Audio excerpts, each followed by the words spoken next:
Well, we have some more news regarding SNAP benefits because just the other day, the Supreme Court stepped in and they ruled that the Trump administration does not have to provide full funding for SNAP benefits for the month of November as of yesterday. I want to break this down because this is going to have a ripple effect through the USDA, which means our children are going to feel the effects if the government doesn't reopen very soon. And this has more to do with other child nutrition programs, not just SNAP benefits. So, if you have children or you're on SNAP, this is something that you need to know and you need to be well aware of, because right now we have multiple judges going up against the Trump administration, and now the Supreme Court has stepped in. Look at this. It says, Supreme Court pauses order that Trump administration must pay full SNAP benefits. Now, what exactly does this mean? Well, I want to show you this right here. It says, the Supreme Court on Friday night temporarily paused a federal judge's order that directed the Trump administration to pay full SNAP benefits to 42 million Americans for November by the end of the day yesterday. It says, the move came hours after the First Circuit U.S. Court of Appeals in Boston denied the administration's emergency request to halt the order relating to food stamp benefits to primarily low-income people. Okay, says Supreme Court Justice Ketanji Brown Jackson in the order on Friday night in favor of the administration pushed the First Circuit to quickly determine whether to issue the stay. Says the applicants assert that without intervention from this court, they will have to transfer an estimated $4 billion by tonight to fund SNAP benefits through November. Okay. Now, why is this such a big deal? Well, I want to read something to you. This is the reason why it's a big deal. The Trump administration cannot just take money from whatever programs that's out there and move the money to SNAP beneficiaries. Okay? That sets a terrible precedence because that then opens up the door to then pulling money from any program and moving it somewhere else so that the Trump administration can achieve their end goal. So, listen to this.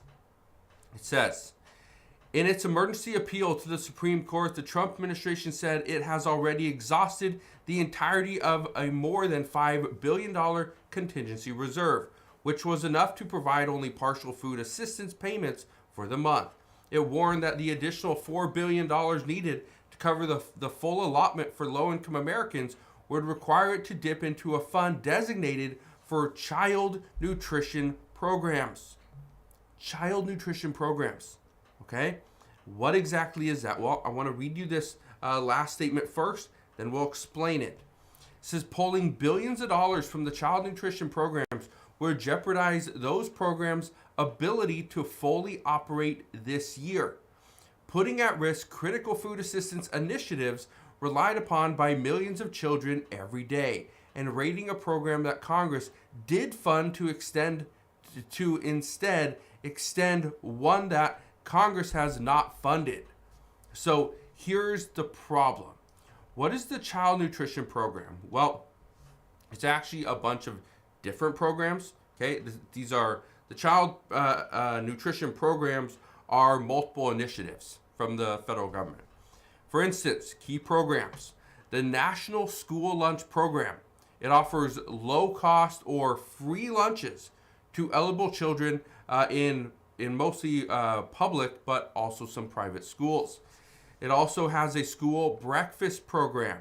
Provides low-cost or free breakfast, again, to students in participating schools. It also has Child and Adult Care Food Program. This is it provides reimbursements to participating child care centers, daycare, homes, and after-school programs. There's the Summer Food Service Program. This offers meals to children during the summer when school is not in session. That's a big one. That schools will actually pack lunches for children. The children can go to those schools, pick up the lunches, and then they can eat. That's huge. Okay? We also have seen many states have applied and sent out their summer EBT. That's another big one. Okay, where children that are at home, not at school, so they don't get the national lunch program or the school breakfast program, they're at home. Well, they get X amount of dollars, like $125 for the summer. It comes out to like $1.25 a day or something like that. So it's not much, but it's something. And again, that would put that in question for this year. Now, why am I bringing this to your attention? Why is this such a big deal right now? Well, here's the thing. The Supreme Court is giving the Trump administration about 48 hours. They say that for the First Circuit Court to come out and say, no, you got till the end of today, which was actually yesterday, to determine if you can send out the full payment, or actually not determine, but just send it out. The issue and the reason why it was a problem is because you're sending out about $4 billion and you're doing that within about 24 hours. That was the hard part, is the money actually there, and do these other programs need it? Well, to do that on a Friday, okay, on a Friday when many of these schools, okay, many of these programs are going away for the weekend. They're not open for the weekend. So to try to determine that was a big issue. I don't know if the Trump administration wins this.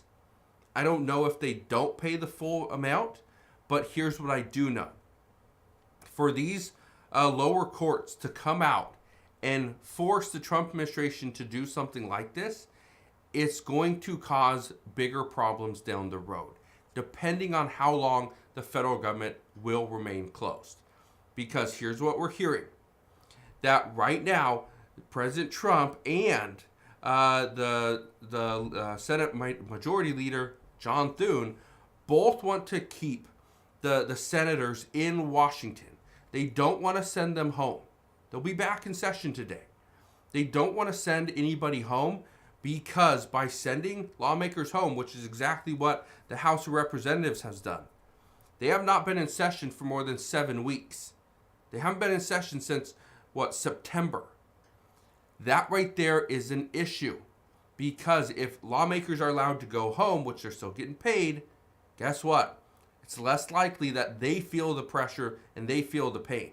If you keep them in Washington, away from their families, away from their constituents, away from their friends, what's going to happen is they're going to feel the pressure, and they will eventually reopen up the federal government, which could happen this week. That's what we're hearing, that there's a lot of talk and a lot of movement. We could see it open this week. So we'll see what happens, but that's what we know as of today. Again, another update on SNAP benefits, because right now that and travel are the two things that are putting pressure on the American people. So as we get more information on this, I promise I'll bring you all the latest news and updates as soon as we get it, but that is what we know as of now. So again, thank you guys for watching. Consider subscribing, and I'll see you guys on the next one.